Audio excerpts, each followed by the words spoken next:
May kwento lang ako sa inyong kabayan. Bakit ang daming gumagawa ng Piliin Mo ang Pilipinas Challenge ngayon? Yung trending na video. Paano mo ba pipiliin ang Pilipinas Ang init-ingit nga doon. Ang mahal-mahal pa ng mga bilihin. Tapos ang mahal pa ng mga bigas. Kapag nag-apply ka ng trabaho, ang taas-taas pa ng standard.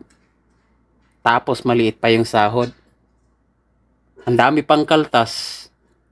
Tapos ang kailangan, may experience ka na. O, 'di ba? Paano kung kakagraduate mo lang? Tapos ang dami pang mga requirements na hinahanap. Sa mga transaksyon sa Pilipinas, hindi pwedeng wala kang valid ID.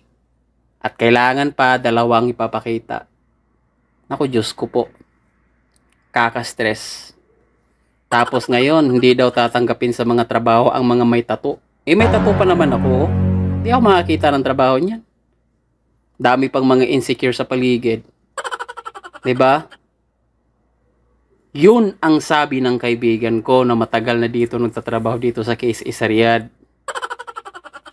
Kaya ayaw daw nila piliin ng Pilipinas. Pero ako, kahit gaano pa kainit ang Pilipinas, kahit gaano pa yan kamahal ang mga bilihin, mas piliin ko pa rin ang Pinas na umuwi. At isa pa, nakakamiss kaya ang mga pagkain sa atin. Kaya na lang ng adobo, daing, toyo, pansit, at marami pang iba. Yung mga lugar doon sa atin, naku po, nakakamiss.